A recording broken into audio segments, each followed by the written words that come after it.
Bien, bonjour à tous. Je suis très heureux de vous accueillir pour cette visioconférence. J'espère que chacun a pu trouver le moyen de se connecter pour rejoindre cet atelier. Le sujet va être relativement court, 40 à 45 minutes, dans lequel va vous être présentée une initiative audacieuse. Celle-ci s'inscrit également dans une actualité qui nous invite à être d'audacieux conquérants, et vous allez le découvrir au fil de cette présentation.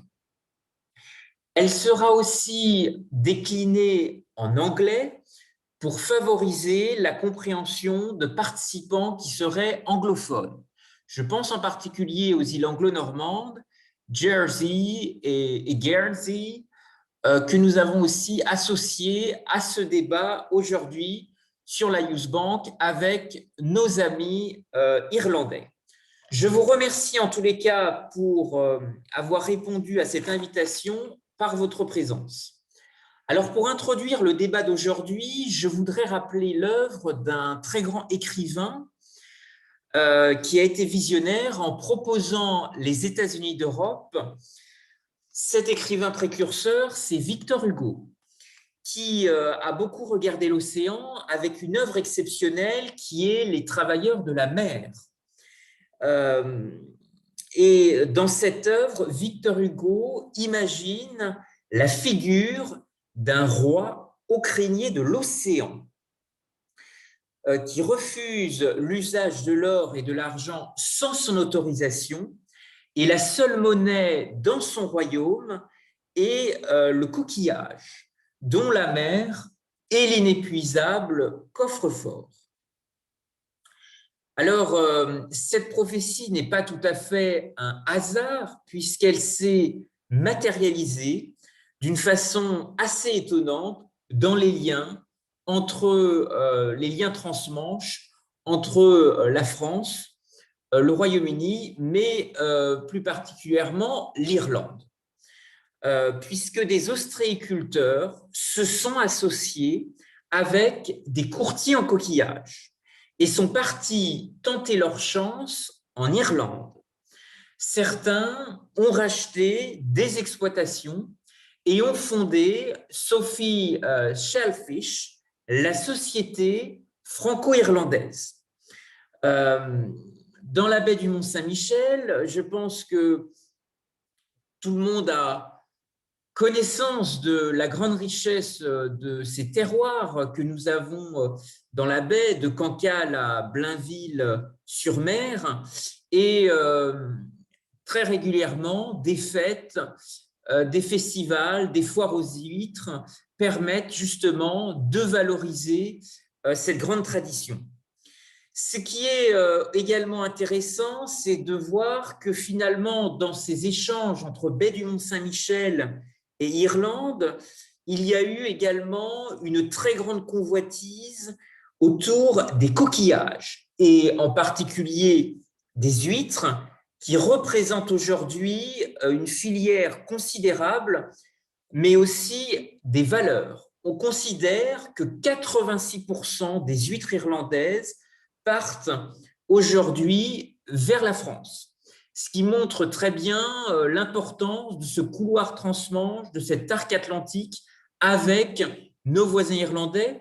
C'est aussi l'intuition de Victor Hugo, qui a passé une partie de son exil dans les îles anglo-normandes.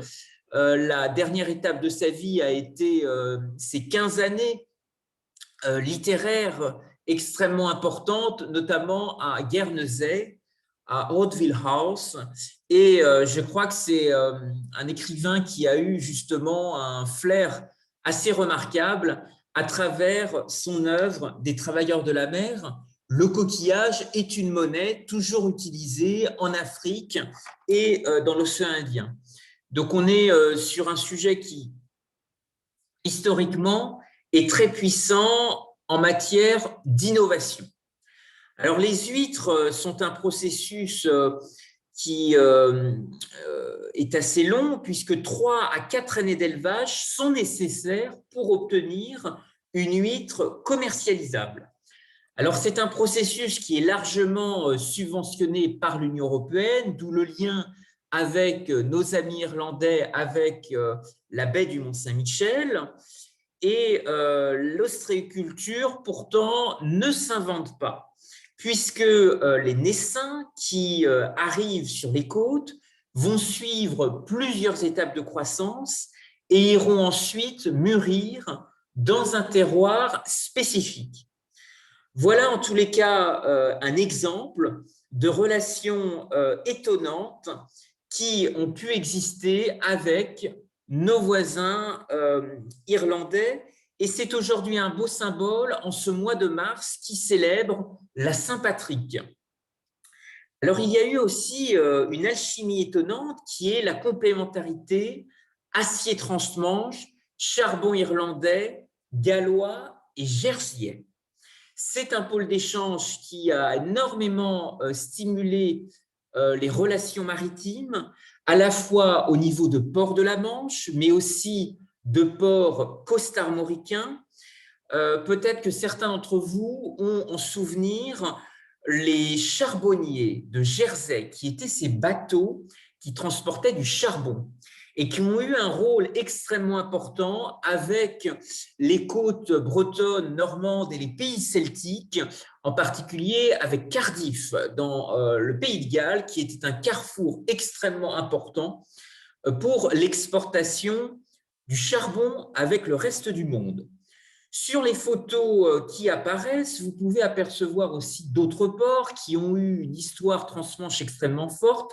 Je pense au port du Leguet à Saint-Brieuc, et tout ce cabotage a effectivement stimulé des liens extrêmement forts avec plusieurs bassins industriels, et je veux aussi citer le bassin industriel de Nantes-Saint-Nazaire, même si, bien entendu, d'autres ports ont été actifs dans ce mouvement, que ce soit Cherbourg, Granville, je parlais de Nantes, mais c'est aussi Lorient, Brest et le port de Saint-Malo. Alors, au-delà de ces échanges maritimes, il y a eu aussi d'autres liens, d'autres odyssées, et je vous propose de les aborder pour ce débat d'aujourd'hui sur les financements innovants entre la baie du Mont-Saint-Michel, Jersey et l'Irlande. L'une des grandes aventures qu'on a peut-être un peu oubliées, c'est la Free French Banking, qui a été un formidable point de ralliement de la France libre et qui a associé de façon indirecte certains réseaux irlandais qui avaient choisi, même s'il est important de rappeler, que l'Irlande avait choisi la neutralité pendant la Seconde Guerre mondiale. Alors, l'un des piliers de cette Free French Banking, c'est une figure qui s'appelle René Pleven et qui a agi dans l'ombre de Jean Monnet, le fondateur de l'euro.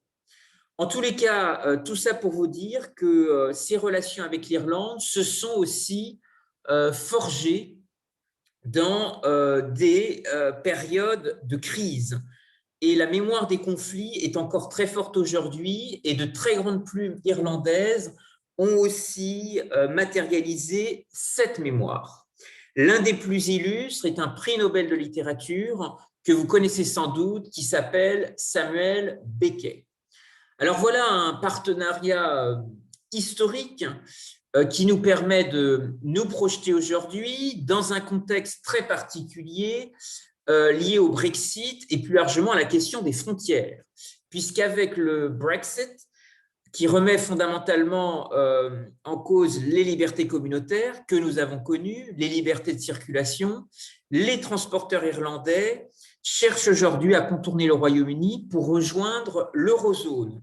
Et donc, c'est un élément qui pourrait aujourd'hui contribuer à relancer les échanges humains avec le pays du trèfle, qu'on surnomme aussi l'île d'Émeraude.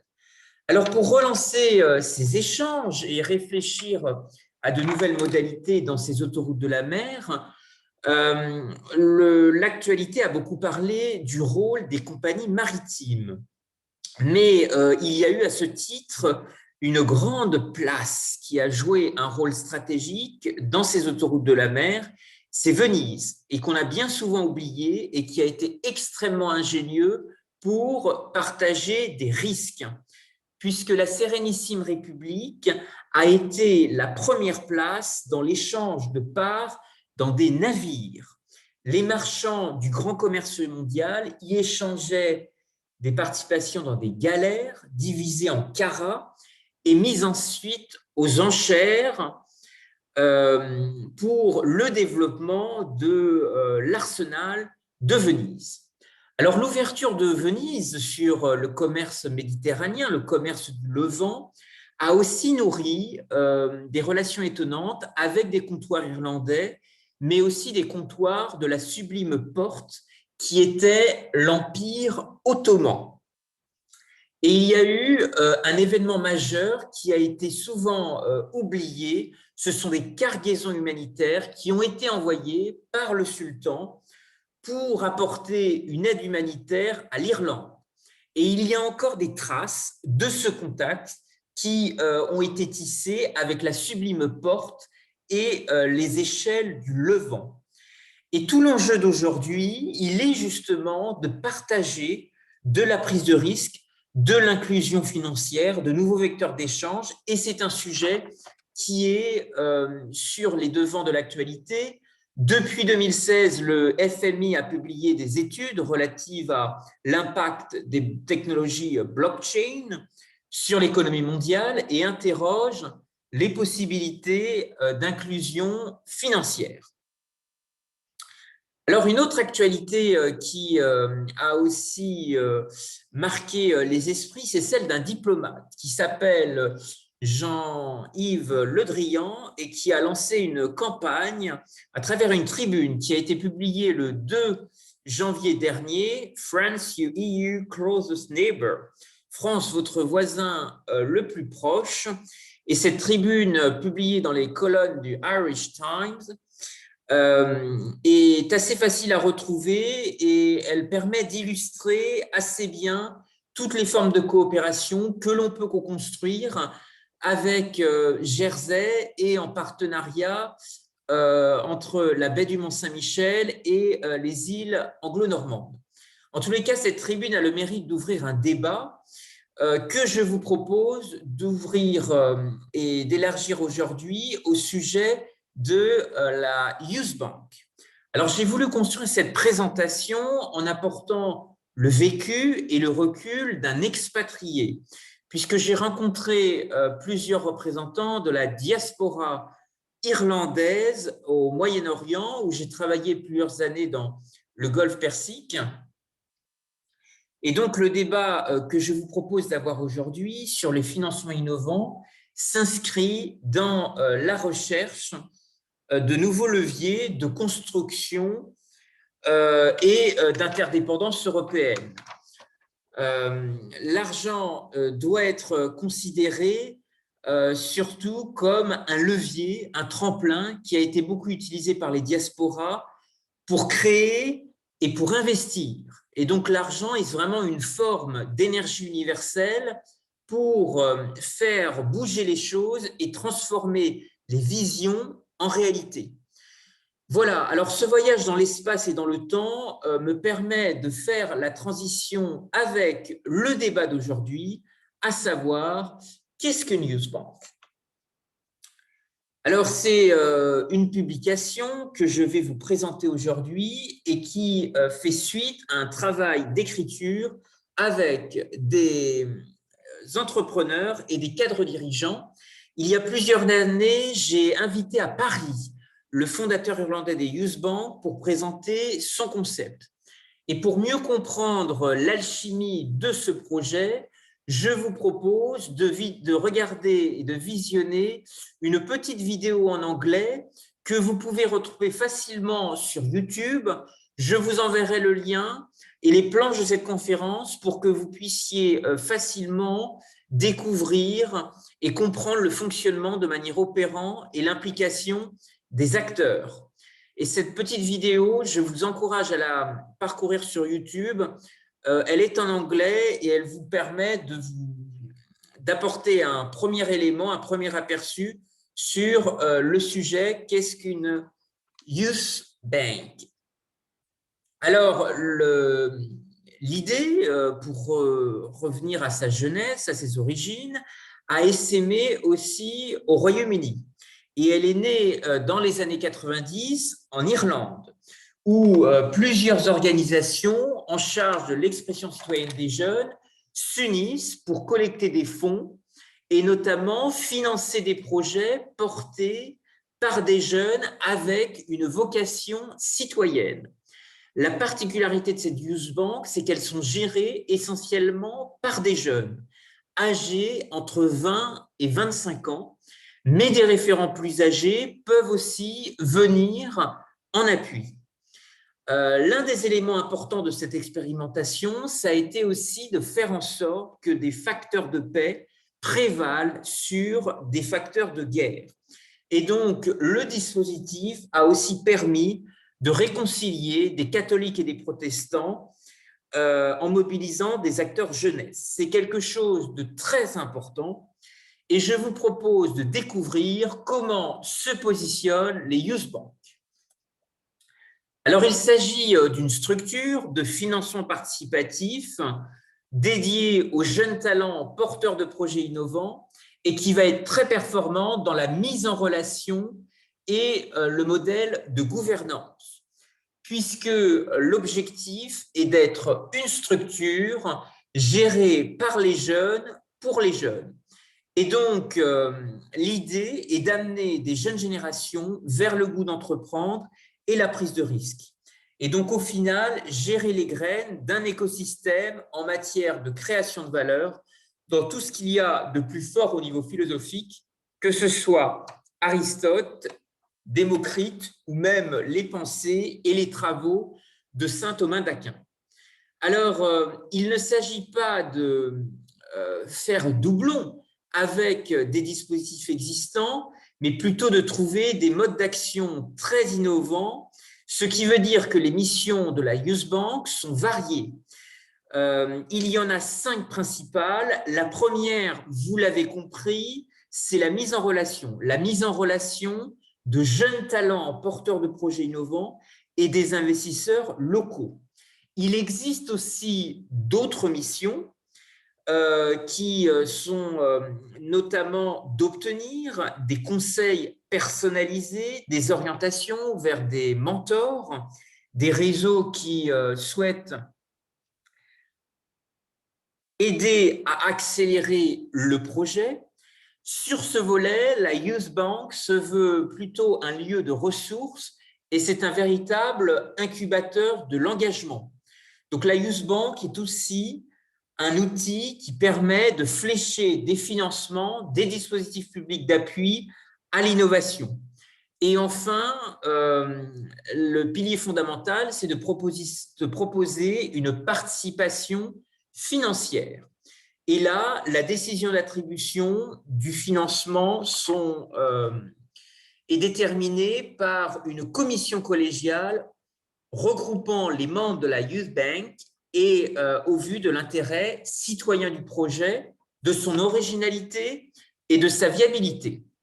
Alors, comment ce dispositif colle à des besoins? En fait, il y a eu beaucoup d'études sur le crowdfunding et on a réalisé que le financement par la foule, que les gens qui y participaient voulaient aller beaucoup plus loin. En répondant à des études, on a réalisé que 39%, pardon, on est presque à 40%, des crowdfunders se disaient intéressés pour aider un projet et participer en termes de conseils.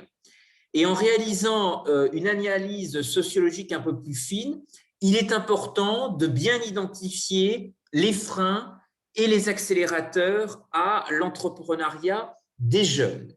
Alors, il y a des chiffres, notamment l'INSEE, qui considère que 50 à 60% des jeunes ont envie de créer une entreprise. C'est un chiffre qui est important. Et cette intention de créer une entreprise, c'est malheureusement fragilisé par des freins. Tout d'abord, il y a l'essoufflement des jeunes face au circuit bancaire classique. Il y a aussi ce qu'on peut observer, c'est le manque de transition expérientielle entre l'adolescence, la fin d'études et l'âge adulte. Il existe aussi d'autres freins, mais ceux-ci illustrent bien souvent le manque de moyens financiers comme principal handicap à la concrétisation de leur projet de création.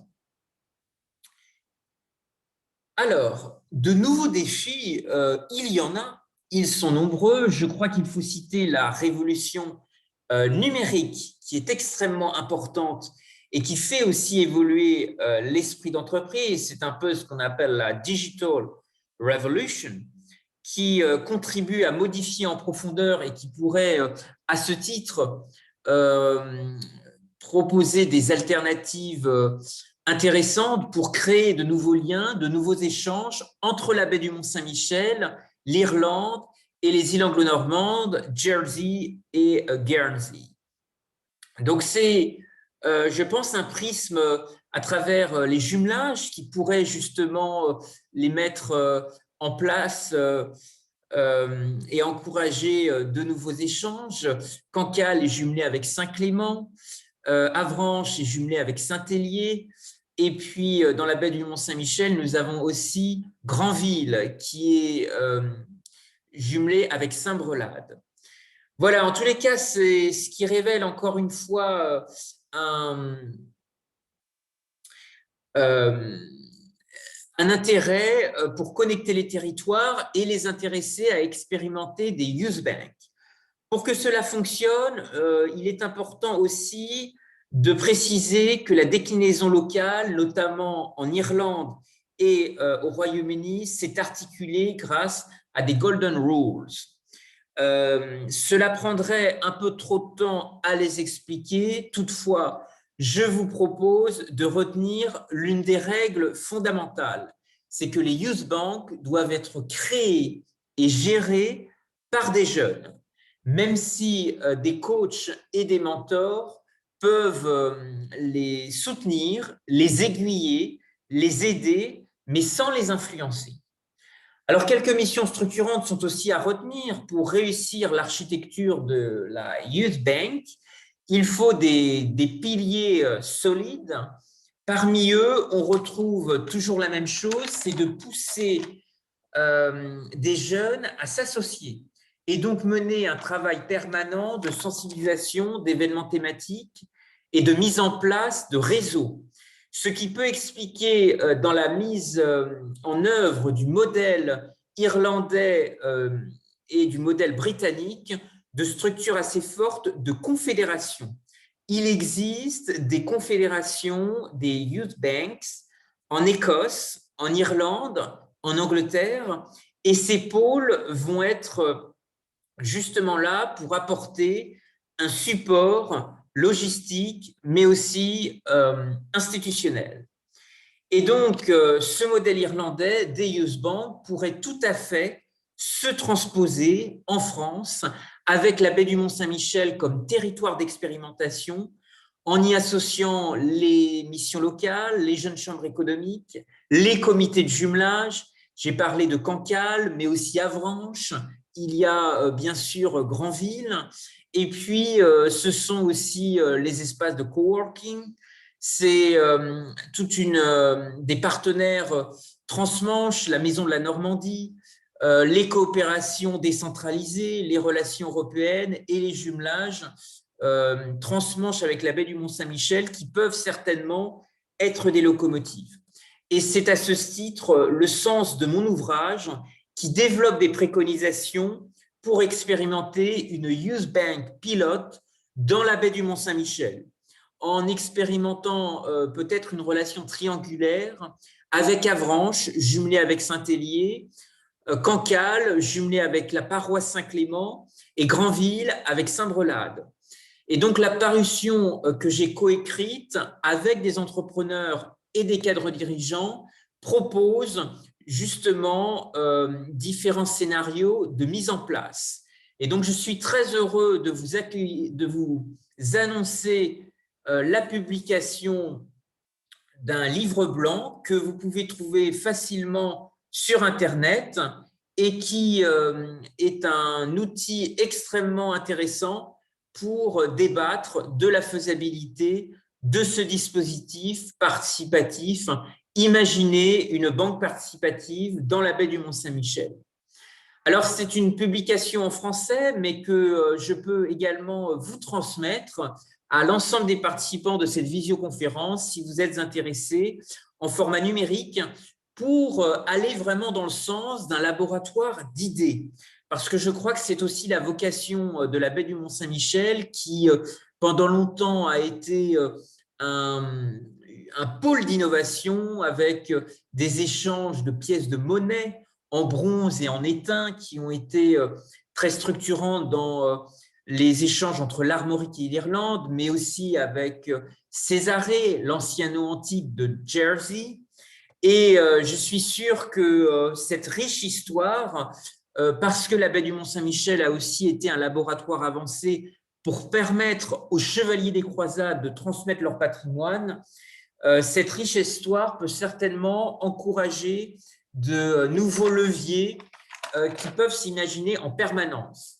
Parmi des éléments alternatifs, beaucoup d'idées foisonnent et peut-être que certains d'entre vous ont entendu parler du Media for Equity, qui consiste à offrir des espaces publicitaires à des associations et des startups. Et ce sont des grands groupes comme JC Aéroport de Paris, qui ont été très précurseurs dans son domaine. Mais peut-être qu'on peut trouver également des passerelles à développer avec Dublin, Jersey et l'ensemble des îles anglo-normandes renouées avec cet esprit des autoroutes de la mer qui a existé et qui a fait rayonner la mer Celtique au-delà, bien au-delà des océans grâce aux nombreuses diasporas. Je profite aussi pour vous signaler quelques outils numériques qui permettent de rester en veille sur le sujet. Il y a d'abord une page Instagram que vous pouvez trouver facilement, un compte Twitter et enfin une page Facebook. Ces communications sur ces outils se font en français, mais vous pouvez trouver facilement des éléments de traduction en anglais et je vous invite à vous approprier l'ensemble de ces éléments pour réfléchir à l'expérimentation de ce type de banque participative dans la baie du Mont-Saint-Michel. Avec les réseaux déjà existants, il ne s'agit pas d'être en doublon, le réseau Entreprendre, éventuellement les dispositifs publics d'appui à l'innovation qui existent déjà dans la baie, les réseaux d'entrepreneurs, les porteurs de projets innovants qui sont aussi extrêmement actifs, et puis le tissu associatif. Je reste en tous les cas à votre disposition pour vous transmettre, si cela vous intéresse, une copie du petit ouvrage sur l'innovation que j'ai consacré au Youth Bank. C'est une inspiration irlandaise qui mérite véritablement de renouer des liens. L'Irlande est le pays du trèfle et la Fondation Alliance française aujourd'hui est en train d'engager une nouvelle configuration d'alliance verte et je pense que la couleur du trèfle peut être aussi peut-être une boussole pour réfléchir à de nouvelles activités innovantes qui mobilisent à la fois des financements innovants, qui permettent de développer dans les territoires des activités éco-responsables et les jumelages peuvent certainement servir de canaux de passage de témoins entre la jeunesse et les nouvelles générations. Je voudrais vous remercier pour votre attention. Je ne vais pas aller plus loin et je vous propose de participer à cette discussion. Il y a une bulle de discussion si vous souhaitez relayer des questions, des réactions, ou sinon, vous pouvez également prendre la parole. Merci à tous encore une fois, et si vous avez des questions, je vous propose de réagir.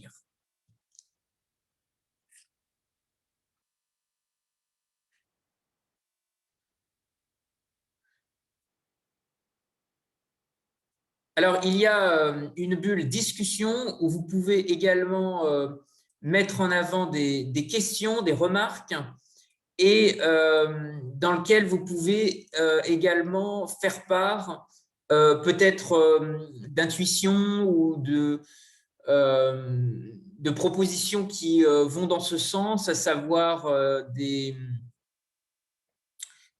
dans le cadre de vos différents voyages, de vos différents déplacements, des outils ou des banques participatives similaires qui ont peut-être existé avec des fondations, des organes philanthropiques. En tous les cas, pour avoir échangé avec des acteurs à la fois sur Granville au titre de son jumelage anglo-normand, Avranches avec sa relation avec Saint-Hélier, et enfin Cancale au titre de son jumelage avec la paroisse Saint-Clément, le secteur philanthropique peut effectivement être un public extrêmement captif et réceptif à cette idée. Il y a sans doute aussi des propositions festivalières, des événements qui peuvent aussi contribuer à peut-être fédérer justement les acteurs transmanche et irlandais autour de ce projet. Je pense au carnaval de Cancale qui rencontre beaucoup de succès avec des participations régulières de délégations de Saint-Clément et de Jersey. Il y a bien sûr le carnaval de Granville. Ce sont des traditions festivalières qui ont aussi bénéficié aussi d'un plaidoyer pour être inscrites à l'UNESCO. Et je pense qu'on pourrait tout à fait encourager à créer dans le cadre de ces événements le carnaval, bien sûr, à Jersey, à Saint-Hélier aussi mériterait d'être valorisé, les fleurs de Jersey qui pourraient être puissance accueillante de l'événement. Et puis la mémoire, peut-être aussi le patriotisme qui a aussi rapproché les deux bords, les deux côtés de la Manche. Et c'est Fort Régent qui a peut-être en tant que leisure center pourrait être justement une passerelle de transmission pour intéresser des insulaires qui voudraient justement travailler avec les côtes normandes et bretonnes et avec l'Irlande. Je vous remercie pour votre attention. Je vais à ce moment-là, s'il n'y a pas d'autres questions, clore les échanges. La vidéo, la visioconférence est enregistrée et la vidéo sera retransmise sur YouTube si vous souhaitez participer. Merci à tous et je vous souhaite une très bonne journée.